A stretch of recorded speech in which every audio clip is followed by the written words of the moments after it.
നമസ്കാരം. നേമത്ത് ശിവൻകുട്ടി അണ്ണന് വല്ലാത്ത പരാജയ ഭീതി. അദ്ദേഹം ഇപ്പോൾ ഏറ്റവും ഒടുവിൽ പറഞ്ഞിരിക്കുന്ന കാര്യങ്ങൾ, അവിടെ രാജീവ് ചന്ദ്രശേഖർ പണമൊഴുക്ക് നടത്തുകയാണ്. അവിടെ വൻതോതിൽ പണമൊഴുക്ക് നടത്തിക്കൊണ്ടിരിക്കുകയാണ്. അതായത് അദ്ദേഹം തപാൽ വകുപ്പ് വഴിയും അതുപോലെ തന്നെ വാഹനങ്ങൾ വഴിയും വൻതോതിൽ നേമത്ത് ഇങ്ങനെ പണത്തിൻ്റെ ഒഴുക്ക് നടത്തിക്കൊണ്ടിരിക്കുകയാണ്. ഭരിക്കുന്ന മന്ത്രിയാണ് പറയുന്നത്, ഭരിക്കുന്ന പാർട്ടിയാണ്, ആഭ്യന്തര വകുപ്പ് അവരുടെ കയ്യിലാണ്. സാധാരണഗതിയിൽ ഇങ്ങനെ പറഞ്ഞ ആളുകളെ തെറ്റിദ്ധരിപ്പിക്കുന്നതിന് പകരം ഇങ്ങനെ പണം കുത്തൊഴുക്ക് നടത്തുന്നു രാജീവ് ചന്ദ്രശേഖർ നേമത്ത്. അപ്പോൾ അതൊരു തെരഞ്ഞെടുപ്പ് നിയമങ്ങൾക്ക് വിരുദ്ധമാണ്. വലിയ ശിക്ഷ കിട്ടുന്നതാണ്. സ്ഥാനാർത്ഥിക്ക് മത്സരിക്കാൻ പറ്റില്ല ഒരവസ്ഥയിലേക്ക് അദ്ദേഹത്തെ ഡിസ്ക്വാളിഫൈ ചെയ്യാൻ പറ്റും തെരഞ്ഞെടുപ്പ് കമ്മീഷന്. അത് ചെയ്യിപ്പിക്കാൻ രണ്ട് കാര്യങ്ങളുണ്ട്. ഒന്ന്, സംസ്ഥാന ഗവൺമെൻറ് ഇതിനുള്ള പരാതിയുമായിട്ട് തെരഞ്ഞെടുപ്പ് കമ്മീഷന് പരാതി കൊടുക്കാം. അതുകൂടാതെ സംസ്ഥാന ഗവൺമെൻറ്റിന് തന്നെ സംസ്ഥാനത്തെ കോടതികളിൽ, അത് ഏത് കോടതിയെങ്കിലും ആവട്ടെ, അവിടെ പരാതി കൊടുക്കുക ഇങ്ങനെ നടക്കുന്നു. അപ്പോൾ അതിൻ്റെ അടിസ്ഥാനത്തിൽ ഉള്ള പരാതിയുടെ അടിസ്ഥാനത്തിൽ ഇദ്ദേഹത്തിൻ്റെ സ്ഥാനാർത്ഥിത്വം ഇല്ലാതാക്കാൻ റദ്ദ് ചെയ്യാൻ പറ്റും. അതാണ് നിയമം. അതെന്ത് ചെയ്യാത്തത്? അപ്പോൾ ശിവൻകുട്ടി അണ്ണൻ പറയുന്നത്, അവിടെ നേമത്തെ ആൾക്കാരെല്ലാം ശിവൻകുട്ടി അണ്ണൻ എന്നാണ് അദ്ദേഹത്തെ വിളിക്കുന്നത്. അദ്ദേഹം അത്രയും പോപ്പുലറായിട്ടുള്ളൊരു നേതാവ് തന്നെയാണ് അദ്ദേഹം എന്നുള്ള കാര്യത്തിൽ ആർക്കും ഒരു സംശയവുമില്ല, സത്യമാണ്.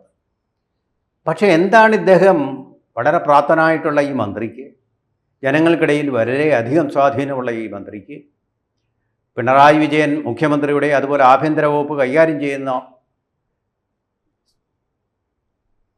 ആളിൻ്റെയും പിണറായി വിജയൻ്റെയും വളരെ അടുത്ത അടുപ്പമുള്ള ആൾ എന്തുകൊണ്ട് അതിനെക്കുറിച്ചുള്ള പരാതി നടത്തുന്നില്ല, പരാതി കൊടുക്കുന്നില്ല? എന്തുകൊണ്ടാണ് ഇടപെടാത്തത്? ഞങ്ങൾ നിസ്സഹായരായിട്ട് നിൽക്കുകയാണ് എന്നാണ് ഒരു സ്വകാര്യ ടി വിക്ക് നൽകിയ, ഇന്ന് രാവിലെ കൊടുത്ത അഭിമുഖത്തിൽ വി ശിവൻകുട്ടി പറയുന്നു. നിസ്സഹായനായിട്ട് വളരെ ഊർജം നഷ്ടപ്പെട്ട, എല്ലാ പ്രതീക്ഷകളും നഷ്ടപ്പെട്ട, പരാജയഭീതി പാടെ മുഖത്ത് പ്രതിഫലിപ്പിക്കുന്ന വാക്കുകളാണ് ശിവൻകുട്ടിയുടെ വാക്കുകളിൽ നിന്ന് കേൾക്കുന്നത്. ഞങ്ങൾ ജയിക്കും എന്ന് ഉജ്ജ്വലമായ ശബ്ദത്തിൽ പറഞ്ഞുകൊണ്ടിരുന്ന, അങ്ങനെ ഒരിക്കൽ BJPയെ അവിടെ കെട്ടുകെട്ടിച്ച ഒരാളാണ് അദ്ദേഹം. അന്ന് AKG സെൻറ്ററിൽ അദ്ദേഹം വന്ന സമയത്ത് ഞങ്ങൾ ജയിച്ചു എന്നതിൻ്റെ വീരാവേശവുമായിട്ട് കഴിഞ്ഞ തെരഞ്ഞെടുപ്പിൽ വന്നപ്പോൾ തോൽപ്പിക്കാൻ വേണ്ടി വർഗീയമായിട്ടുള്ള ഇടപെടലുകൾ നടത്തിയിട്ടും ഞങ്ങൾ ജയിച്ചു. അവിടെ അന്തർധാര നടന്നു. കോൺഗ്രസിൻ്റെ വോട്ടുകൾ BJPക്ക് വേണ്ടിയിട്ട് അവിടെ മറിച്ചു കൊടുത്തു എന്നൊക്കെയുള്ള ആരോപണങ്ങളും പറഞ്ഞുകൊണ്ടാണ് അദ്ദേഹത്തിൻ്റെ അനുയായികളോടൊപ്പം വലിയ വീരവിജയം നേടി എന്നുള്ള മട്ടിൽ AKG സെൻറ്ററിലേക്ക് യാത്ര ചെയ്തത്. കഴിഞ്ഞ തെരഞ്ഞെടുപ്പിൽ 5 വർഷം മുമ്പ് അദ്ദേഹം ജയിച്ചുകൊണ്ട് വലിയ വീരവാദം പറഞ്ഞുകൊണ്ട് AKG സെൻറ്ററിൽ വരുമ്പോൾ ആ ഊർജ്ജമൊന്നും ഇപ്പം ഇല്ല. അദ്ദേഹത്തിൻ്റെ ശാരീരികമായിട്ടുള്ള അസ്വസ്ഥതകളുണ്ട്, അത് അന്നും ഉണ്ടായിരുന്നു, അതൊന്നും അല്ല കാര്യം. കാരണം പരാജയം ഏതാണ്ട് ഉറപ്പായി കഴിഞ്ഞിരിക്കുക. ഈ പരാജയം എന്ന് പറഞ്ഞാൽ CPM എത്ര വോട്ടുകളാണ് കിട്ടാൻ സാധ്യത എന്നുള്ളത് അവർ അനലൈസ് ചെയ്യാറുണ്ട്. പണ്ടത്തെ പോലെ കൃത്യമായിട്ടുള്ള കണക്കുകൾ ഇപ്പോൾ അവർക്ക് നോക്കി കണ്ടുപിടിക്കാൻ കഴിയില്ല. പണ്ടൊക്കെ ആയിരുന്നെങ്കിൽ ഏതാണ്ട് കൃത്യമായിട്ട് എത്ര വോട്ട് കിട്ടും, എത്രയായിരിക്കും ഭൂരിപക്ഷം എന്നുള്ളത് കൃത്യമായിട്ട് തന്നെ അനലൈസ് ചെയ്യും. അതിനുള്ള സംവിധാനം ഉണ്ട് അവർക്ക്. ബൂത്ത് ലെവലിലായാലും മണ്ഡലം ലെവലിലായാലും ശരി തന്നെ, ഏരിയ കമ്മിറ്റി ലെവലിലായാലും ശരി, ബ്രാഞ്ച് കമ്മിറ്റി ലെവലിലായാലും ശരിയുള്ള ശരിയായിട്ടുള്ള കണക്കെടുപ്പ് നടത്തും. കൃത്യമായിട്ടുള്ളത് അറിയാം അവർക്ക്. ഇപ്പോൾ അങ്ങനൊന്നുമില്ല. അങ്ങനൊന്നും എടുക്കാനുള്ള ഒരു ബന്ധം, അത്തരത്തിലുള്ള ഒരു കണക്കെടുപ്പ് നടത്താനുള്ള ശക്തിയൊന്നും ഇന്നിപ്പോൾ CPMനില്ല. അപ്പോൾ അവർ നോക്കിയപ്പോൾ പരാജയം. അതിൻ്റെയാണ് ഊർജ്ജസ്വലത നഷ്ടപ്പെട്ട ഒരു സ്ഥാനാർത്ഥിയായിട്ട് ഇപ്പോൾ നേമം മണ്ഡലത്തിൽ നമുക്ക് വി ശിവൻകുട്ടിയെ കാണാൻ കഴിയുന്നത് എന്നുള്ളതാണ് സത്യം. അതുപോലെ തന്നെ കഴിഞ്ഞ ദിവസം നടന്ന സ്വകാര്യ ചാനലുകൾ നടത്തിയ പരിശോധനയിലെല്ലാം തന്നെ കാണുന്നത് അവിടെ രാജീവ് ചന്ദ്രശേഖർ ജയിക്കുമെന്നുള്ളതാണ്. രാജീവ് ചന്ദ്രശേഖറുമായിട്ടുള്ള അഭിമുഖത്തിൽ രാജീവ് ചന്ദ്രശേഖർ പറഞ്ഞത് ഇങ്ങനെയുള്ള ഈ വോട്ടെടുപ്പിൽ, അതായത് ഈ സർവേയിലൊന്നും ഞാൻ വിശ്വസിക്കുന്ന ഒരാളല്ല എന്നുള്ളതാണ് അദ്ദേഹം പറഞ്ഞത്. ജനങ്ങൾ തീരുമാനിക്കട്ടെ. അദ്ദേഹം അത് പറയുന്നത് പൂർണ്ണമായിട്ടുള്ള ആത്മവിശ്വാസത്തോടു കൂടി തന്നെയാണ്. പൂർണ്ണമായ ആത്മവിശ്വാസത്തോടു കൂടി തന്നെയാണ്. അതായത് ഇവിടെ SDPIയുടെ പിന്തുണ കൊണ്ടുവന്നിട്ട് SDPIയുടെ പിന്തുണ, വർഗീയ പാർട്ടിയുടെ പിന്തുണ സ്വീകരിച്ചിട്ടും രാജീവ് ചന്ദ്രശേഖറിനെ തോൽപ്പിക്കാൻ CPMന് കഴിയുന്നില്ല എന്നുള്ളതിൻ്റെ സമ്മതം, അതിൻ്റെ ഒരു വൻ പരാജയം. വർഗീയ പാർട്ടികളെ വരെ ഒപ്പം കൂട്ടിയിട്ടും BJPയെ ഇല്ലാതാക്കാൻ അല്ലെങ്കിൽ തോൽപ്പിക്കാൻ കഴിയാത്ത ഒരവസ്ഥയിലേക്ക് BJPയെ ജനങ്ങൾ, കേരളത്തിൻ്റെ ജനങ്ങൾ അംഗീകരിച്ചു കഴിഞ്ഞിരിക്കുന്നു എന്നുള്ളതാണ്. ഇനി ഒരിക്കലും കരകയറാനാവാത്ത വിധം, ഇനി ഒരിക്കലും CPMന് വിജയിക്കാനാവാത്ത വിധം നിയമം ഒരുങ്ങിക്കഴിഞ്ഞിരിക്കുന്നു.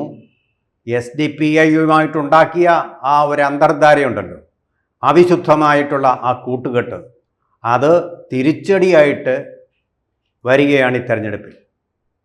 അത് ആഞ്ഞടിക്കുകയാണ് എന്നുള്ളതാണ്. കാരണം ഏതാനും വോട്ടുകൾക്ക് വേണ്ടി മതേതര ജനാധിപത്യ വിശ്വാസികളായിട്ടുള്ള ജനങ്ങൾ പോലും ഇപ്പോൾ BJPക്ക് വേണ്ടി വോട്ട് ചെയ്യുകയും കൊലപാതക രാഷ്ട്രീയം കൊണ്ട് നടക്കുന്ന, ദേശീയ വിരുദ്ധമായി രാജ്യത്തെ ഒറ്റുകൊടുക്കാൻ ശ്രമിക്കുന്ന PFന് താലോലം പാടുന്ന SDPIയുടെ പിന്തുണ വന്നപ്പോൾ ജനങ്ങൾ പൊതുവെ CPMനെ എതിർക്കുന്ന, ഈ വർഗീയതയെ എതിർക്കുന്ന ഒരു സംഘടിതമായിട്ടുള്ള വോട്ട് ബാങ്കിലേക്ക് ഇപ്പോൾ BJP മാറിക്കൊണ്ടിരിക്കുകയാണ് എന്നുള്ളതാണ് വാസ്തവം. അങ്ങനെ രാജീവ് ചന്ദ്രശേഖർ അദ്ദേഹത്തിൻ്റെ കണക്കുകൂട്ടൽ ഒരു പ്രിസൈസായിട്ടുള്ള മുനീഷൻ പോലെ ലക്ഷ്യം സാധിച്ചിരിക്കുകയാണ്. BJPക്ക് ഉള്ള സീറ്റ് തെക്കൻ കേരളത്തിൽ നിയമം 1ാം സ്ഥാനത്തേക്ക് വരികയാണ്. അത് വളരെ ഭംഗിയായിട്ടുള്ള, ശരിയായിട്ടുള്ള മാർഗദർശനത്തോടു കൂടി തന്നെ ആ വിജയം കൈവരിച്ചിരിക്കുകയാണ്. കാരണം വികസന രാഷ്ട്രീയം എന്നുള്ളതൊന്ന്, പിന്നെ രണ്ടാമത്തെ കാര്യം ശബരിമല എന്നുള്ളത്, അവിടെ നടന്ന കള്ളത്തരങ്ങളും കൊള്ളത്തരങ്ങളും കൊള്ളയും എല്ലാം തന്നെ CBI അന്വേഷിക്കുക എന്നുള്ള സ്ഥിതി, ഇങ്ങനെയുള്ള കാര്യങ്ങൾ കൊണ്ട് തന്നെ തീർച്ചയായിട്ടും അവിടെ BJP ജയിക്കുമെന്നുള്ളതാണ് 1, 2, 3 സർവേകളിൽ നിന്ന് പുറത്തു വന്ന വിവരം. BJP ജയിക്കാൻ പോകുന്നില്ല, ഒരു അക്കൗണ്ടും തുറക്കാൻ പോകുന്നില്ല എന്നുള്ള പ്രചാരണങ്ങളെല്ലാം അട്ടിമറിച്ചുകൊണ്ട് രാജീവ് ചന്ദ്രശേഖർ അവിടെ വിജയിക്കുകയാണ്. ഈ പ്രാവശ്യം രാജീവ് ചന്ദ്രശേഖർ വിജയിക്കുന്നത് വർഗീയത കൊണ്ടാണെന്നല്ല പറയുന്നത്, ധനാധിപത്യമാണെന്നാണ്. പക്ഷേ അതിനെക്കുറിച്ചൊരു പരാതി കൊടുത്തിട്ടില്ല. ധനാധിപത്യം ഉണ്ടെങ്കിൽ തെരഞ്ഞെടുപ്പ് കമ്മീഷൻ്റെ മുമ്പിൽ പരാതിയായിട്ട് കൊടുക്കണം. തീർച്ചയായിട്ടും അവർക്കത് ചെയ്യാൻ കഴിയുന്നില്ല. അപ്പോൾ പരാജയത്തിൻ്റെ കാരണം അത് ശരിക്കും CPM കാണിച്ച ഈ വർഗീയതയാണ്. ആ വർഗീയത ഇപ്പോൾ പറയാൻ അവർക്ക് പറ്റുന്നില്ല. കാരണം SDPIയുമായിട്ട് അവർ കൂട്ടുകെട്ടുണ്ടാക്കിയിരിക്കുകയാണ്. അതുകൊണ്ട് SDPIയുമായിട്ട് കൂട്ടുകെട്ടിനെക്കുറിച്ച് ചോദിക്കുമ്പോൾ ദേഷ്യപ്പെടുകയാണ് ശിവൻകുട്ടിയും മുഖ്യമന്ത്രിയെ പോലെ തന്നെ. അങ്ങനെയുള്ള ചോദ്യങ്ങളൊന്നും ചോദിക്കേണ്ടതാണ് അദ്ദേഹം പറയുന്നത്. നിലപാട്, ഞങ്ങൾക്കൊരു നിലപാടുണ്ടെന്ന് അദ്ദേഹം പറയുന്നു. പക്ഷേ SDPIയുടെ കാര്യത്തിൽ നിങ്ങളുടെ നിലപാട് എന്താണെന്ന് പറയാൻ ഉത്തരമില്ലാത്ത അവസ്ഥയിലാണ് ശിവൻകുട്ടിയും CPM എന്ന സംഘടനയും ഇപ്പോൾ. അങ്ങനെ വല്ലാത്തൊരു അവസ്ഥയിൽ നാണം കെട്ട ഒരു പരാജയത്തിലേക്ക് പോവുകയാണ് CPM. അത് CPMനെ സംബന്ധിച്ചിടത്തോളം കനത്ത ഒരാഘാതം തന്നെയാണ് ഇപ്പോൾ ഉണ്ടാകാൻ പോകുന്നത്. രാജീവ് ചന്ദ്രശേഖർ MLA ആയിട്ട് വരും. അത് വികസനത്തിൻ്റെ രാഷ്ട്രീയത്തിൻ്റെ വെളിച്ചം കേരള നിയമസഭയിൽ തീർച്ചയായിട്ടും ഉണ്ടാക്കാൻ പര്യാപ്തമായത്ര വോട്ടുകൾ നേടുക തന്നെ ചെയ്യും എന്നുള്ളതാണ് നമുക്ക് മനസ്സിലാക്കാൻ കഴിയുന്ന, മറ്റൊരു അട്ടിമറി ഇനി ഉണ്ടായില്ലെങ്കിൽ മനസ്സിലാക്കാൻ കഴിയുന്ന ഒരു ഫലം. കൂടുതൽ വാർത്തകളും വിശേഷങ്ങളും നിങ്ങളിലേക്ക് എത്താൻ ABC മലയാളം സബ്സ്ക്രൈബ് ചെയ്യുക, ബെൽ ബട്ടണും അമർത്തുക.